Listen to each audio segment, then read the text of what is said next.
So we have been talking about poetry, and last week we focused on word choice and the importance that choosing your words carefully has when you are creating any type of writing, but especially poetry. This week we are going to talk about rhyme and the way that some poems use rhyme to create a certain effect. When we're talking about rhyme, what that means is words that sound the same. And I will give you some examples. Cow, how, and now are all words that rhyme. You'll see that in these words, the parts in them that sound the same and create that rhyme are also spelled the same way. In these three words, the part that rhymes is that ow part, and in these words, it's all spelled O-W. But there are also words that can rhyme but aren't spelled in the same way. And I'll give you some examples of that. If you look at the words bed, head, and said, all of these words rhyme, but if you look at the part that rhymes, that ed part, they are not all spelled the same. In fact, they are all spelled differently. In bed, you can see it's spelled ed. In head, it is spelled ead, and in said, it's spelled aid. So when you are creating a rhyme, it's not important that it's spelled the same, because sometimes words that are spelled similarly do not rhyme. It's important that they sound the same. So you want to make sure that you understand how the word sounds out loud, because that's the only way you can make sure that the words are going to rhyme. So today we are going to be working on a type of poem called a limerick. And in limericks, there's another type of poem called a couplet. And if you look at this word, you can see that it has the word couple in it. And if you think of a couple is two, like a couple of people would be two people. So that goes for couplets too. A couplet is a two-lined poem where the last word in each line rhymes. And I'm going to write you an example now using the words that we just thought up. So I'm going to use the words bed and head to create a couplet.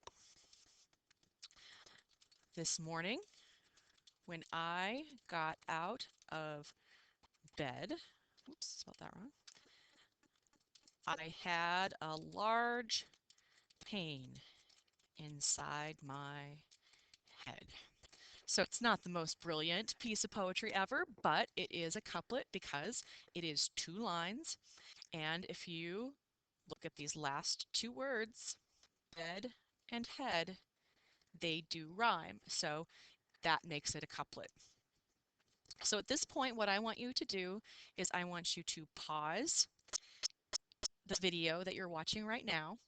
I want you to go back to Moodle and get the examples of limericks. And what that's going to take you to is a Prezi. You're going to go through the Prezi. There are 3 different videos there. One is on how to write a limerick, and the other 2 are examples of limericks. Watch all 3 of those videos, and when you are finished, come back here and I'm going to show you how to use the graphic organizer that you are going to use for writing a limerick.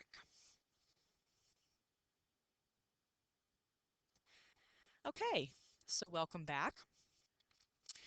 What you're going to do when you write your limerick is you will go to Moodle, and on there it says write a limerick, and when you click on that, it will open up this Word document.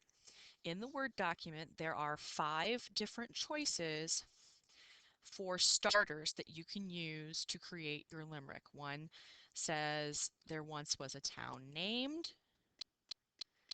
Another one says there once was a dog named. This one says there once was a man from. This one says there once was a woman named. And the last one says there once was a monster named. And I'm going to choose this one, but I'm going to change it just a little bit. And you can do that too if you need to in order to make it work. I'm going to change this word from, and I'm going to change it to named because I already have an idea in mind, and it's going to work with that better. So what I'm going to do is I'm going to go through here and I'm going to finish the sentence starters, but I want to make sure that I'm rhyming them correctly. So for a limerick, if you watch the videos on the Prezi, you know that there are 3 lines in a limerick that rhyme, and then there are 2 lines in the limerick that rhyme. So there are 5 lines overall, 3 of the lines rhyme with each other, and the other 2 rhyme with each other. And basically the way that works is the first line, and I'm going to label that A, and the second line, I'm also going to label that A, because those 2 lines rhyme with each other. So they have the same sound in the ending word. The other line that rhymes with these first 2 is the last one. So those 3 lines will all have rhyming words at the end of them. These middle 2 lines are going to rhyme with each other. So it's going to have a different rhyme, so I'm going to label them B. But I'm going to label them the same because they both rhyme with each other.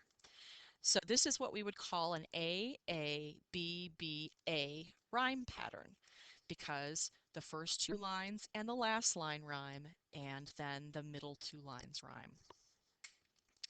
So sometimes it can be hard to rhyme words. If you have difficulty, I do have a resource for you on Moodle. It's a rhyming dictionary, and you can go there and you can type in a word and it will give you some choices of words you can use and even phrases you can use that would rhyme. But I don't need to use that because I have some ideas in mind. So here is what I have for my limerick. And remember, limericks are supposed to be a little bit funny, so it's okay if they are a little bit silly. So my first line, there once was a man named Larry. And see how I'm highlighting that line before I start typing? What that does is it will just get rid of that line so that when you type, it will just delete that and you won't have to worry about the line. So there once was a man named Larry who was exceptionally hairy. Now I'm going to go to a different rhyme. So you see my first 2 lines rhyme. Now my next 2 lines are going to rhyme with each other, but not with the first 2 lines. He grew out his hair. Now I have to write a line that where the last word rhymes with hair. Then he looked like a bear. And I'm going to finish it up. But remember this last line, the last word has to rhyme with Harry and Larry. Now everyone thinks he is scary. And whenever I write anything, whether it's a poem or an essay or a story, I always read it over to see if it sounds right, if it makes sense. So I'm going to read it over to put it all together. There once was a man named Larry who was exceptionally hairy. He grew out his hair, then he looked like a bear. Now everyone thinks he is scary. Okay, and it does sound pretty good. So just to point out again, you can see that Larry here, hairy, and scary all rhyme. And then the words hair and bear rhyme. And again, that's an A-A-B-B-A rhyme scheme. So now you are going to go open up the graphic organizer and you are going to choose one of those frames and you're going to write your own limerick. Good luck.